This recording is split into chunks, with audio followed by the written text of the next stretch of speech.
waktu Jepang masuk ke Indonesia tahun 42, di Indonesia cuma ada satu gagasan, yaitu anti kolonialisme.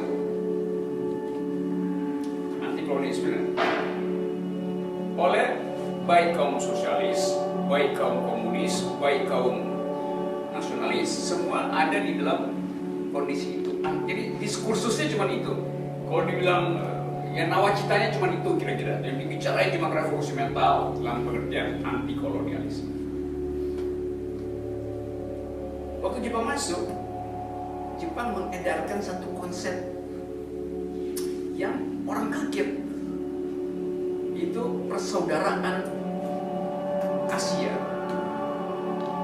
Bahwa Jepang datang bukan sebagai kolonialis, tapi sebagai saudara tua.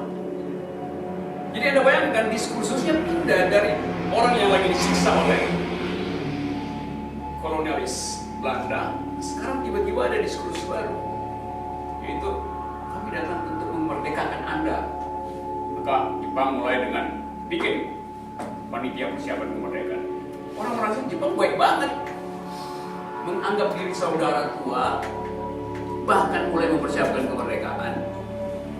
Soekarno dibebaskan dari tahanan. Jadi tiba-tiba kita atau mereka pada waktu itu merasa kalau begitu yang disebut persaudaraan itu bukan sekedar persaudaraan di tingkat desa seperti yang dibayangkan Supomo misalnya, itu Manunggaling Gaula Gusti, tapi juga persaudaraan Asia.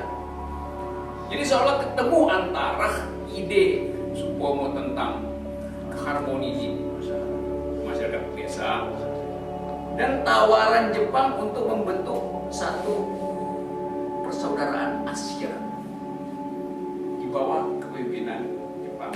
Nah, kita tahu Jepang memakai konsep yang sama, yaitu negara diatur berdasarkan asas kekeluargaan antara Tenno Heike dan rakyatnya. Jadi Tenno itu dianggap sebagai bapak yang bapak yang bijaksana, sehingga rakyatnya memuja dia.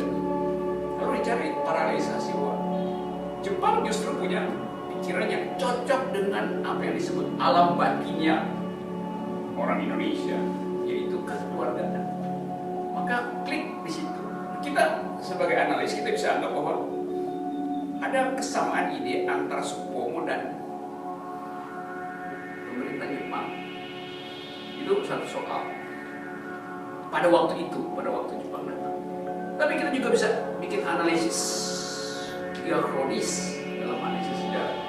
Bahwa Supomo memang pengagum Nazi, pengagum Hitler, pengagum cara berpikir orang Jerman itu yang ingin menyatukan segala sesuatu.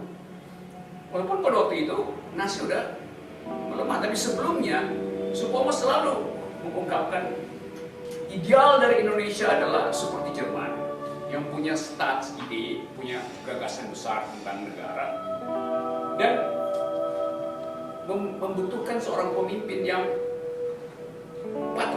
memberi patronasi pada publik. Jadi Anda lihat bahwa dua sumber ide dari integralisme, tiga sumber ide. Pertama dari kekaguman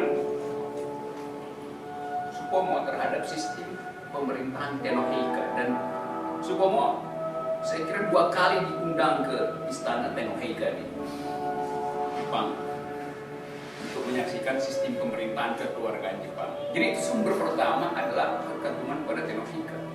Sumber kedua adalah pengetahuan dia tentang ide di dalam filsafat politik Hegel, karena dia belajar di Belanda pada waktu. Jadi dia mengerti ide dasar dari pikiran-pikiran filsuf semacam Hegel, Adam Müller, dan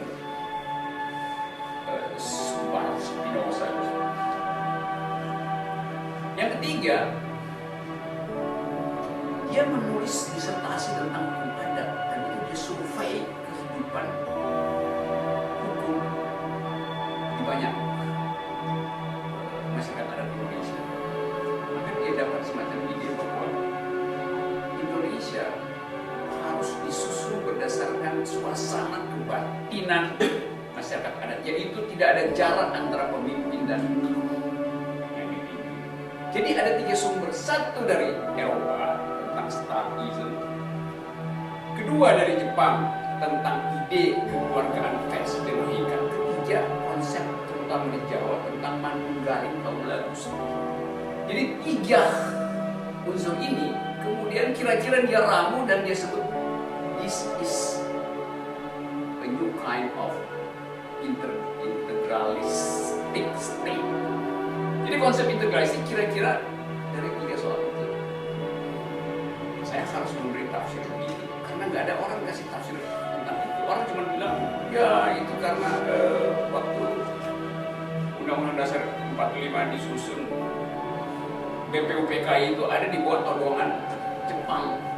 Ya memang Jepang lagi menguasai Indonesia dan berkali-kali Supomo mengutip semacam permintaan dari Panglima teritorial Jepang di Indonesia waktu itu yang menginginkan agar supaya Indonesia janganlah mengutip pikiran-pikiran Barat, kita punya pikiran sendiri di Asia. Kan itu pesan dari sini kepala-kepala tentara di Indonesia. Jadi kira-kira Supomo akan bilang iya tuh kalau gua ngomong yang lain itu bisa di penjara. Jadi dia dianggap menyogok pemerintah Jepang dengan ide yang mirip dengan sistem pemerintah Jepang yaitu integrasi.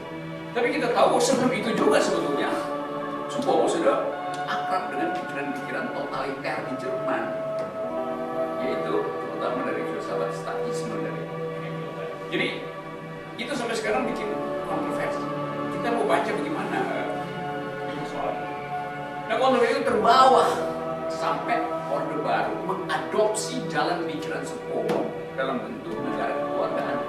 Dan Soeharto lah sebetulnya yang paling menikmati tafsir otoriter dari Supomo. Buat kita sekarang menganggap mungkin Supomo nggak maksud begitu, tapi Harto mengatakan bahwa negara ini berprinsip integralisme.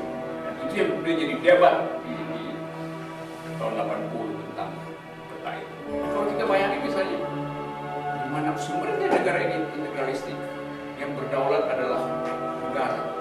Kalau negara nggak berdaulat di Indonesia, yang berdaulat adalah rakyat. Karena konstitusi kita tidak berdasarkan kedaulatan negara, konstitusi kita berdasarkan kedaulatan rakyat. Jadi ide dari Soeharto pasti bertentangan dengan ide konstitusi. Tetapi siapa yang berani melawan pikiran itu pada waktu itu? Dia bilang, itu salah kan? Ada yang berani itu pasti di 18 sampai 20 tahun kan. Jadi kalau saya simpulkan adalah Supomo dijadikan otoriter sebetulnya oleh Soeharto. Pikirannya. Apa Supomo otoriter? Enggak. Kalau Supomo pro hak asasi manusia, dia ikut menyusun konsep yang pro hak asasi manusia. Jadi dia pasti nggak otoriter. Apakah Supomo pro demokrasi? Enggak, karena dia setuju dengan pikiran Nazi. Jadi bolak-balik di situ kan. Satu pihak orang anggap dia otoriter karena pro Nazi.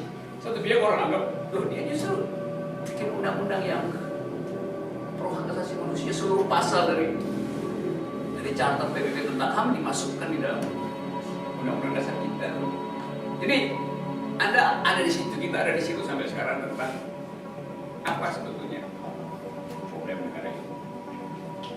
Nah saya sampai di situ dulu, nanti bagian berikut bab 2-nya saya akan ulas itu secara lebih metodologis ya tentang kenapa terjadi begitu dan kenapa yang begitu ada di sekarang di sini di hari ini tentang politik identitas. Nah, sampai di situ dulu supaya kita punya peta di mana sebetulnya tadi kontroversi itu kita letakkan. Jadi kita letakkan itu pada inkonsistensi dari Supomo sendiri, yaitu bolak-balik antara individualisme dan statisme. Yang kedua, kontroversi apakah dia agen Jepang atau bukan itu. Yang ketiga, apakah sumber pikiran Supomo yang menyebabkan Orde Baru bertahan atau sebaliknya Orde Baru memang udah otoriter, tinggal dia campur aja pikiran. Jadi di situ intinya kalau kita belajar tentang Supomo itu dari segi asal usul sejarah politik gagasan Supomo. Anda bisa baca macam-macam, berapa panjang segala macam.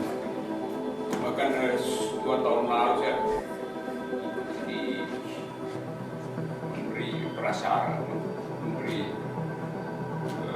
presentasi di seminar yang khusus menerbitkan pikiran Supomo yang digagas oleh Satya Raharjo di sini. Itu versinya luar biasa di Bandung. Dia mengajukan hal yang menurut saya kontroversi dari semua orang di situ. Apa mungkin kita harus menyelamatkan semua? Iya diselamatkan, tapi argumennya apa? Tuh, jadi dianggap bahwa pikiran iya, saya bilang pikiran Supomo benar, tapi kita mesti lihat secara akademis ada yang bolong di dalam argumentasinya. Tapi seperti biasa itu beberapa profesor karena nggak pernah belajar filsafat jadi dianggap saya menghina Supomo. Saya nggak hina, saya mengatakan saya kasih kritik terhadap diskusi supaya kita belajar untuk nggak asal terima itu. Nggak mungkin Supomo anteknya Jepang. Ya, saya nggak bilang antek Jepang, saya bilang dia ada di dalam sphere of influence dari Jepang. Kenapa? Karena pindah kita dari kolonialisme, Jepang datang. Ya orang kan lagi benci kolonialisme. Jepang bilang kita bersaudara, ya orang pindah ke situ. Apa yang salah dengan pikiran? Ya itulah orang yang nggak belajar filsafat dan nggak belajar tentang detail dari peristiwa itu dan diindoktrinir oleh mereka yang punya kepentingan apa namanya mengagung-agungkan bahwa bangsa segala macam. Kita tahu ya kita sebut sebagai pendiri bangsa, tapi kita bukan dewa. Kita ada problem dalam pikiran itu. Dan itu yang mesti kita berantas sebenarnya hari-hari ini.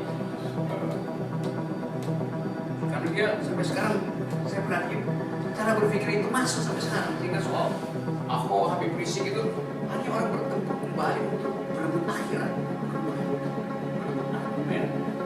Akhirat punya saya, akhirat punya saya.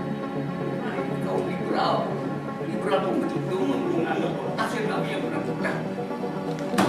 Jadi Tuhan diadu domba oleh dua bidan yang nggak pernah operasi sesar. Lakukan operasi sesar nggak boleh. Jadi ini dua bidan ini merasa nyaman. Jiwanya korbanlah akal sakit. Kita nggak bisa gimana. Anda kasih pikiran kecil, kamu pelakon sama lalat itu Anda susut, bukan? Itu yang terjadi. Untung ada forum-forum kecil begini di mana kita bisa melatih kebeningan akal supaya kita bisa meloloskan argumen.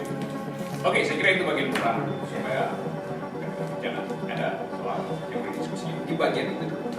Nanti kita pindah nanti buat lihat efek dari diskursus yang nggak pernah selesai terhadap kekacauan pengertian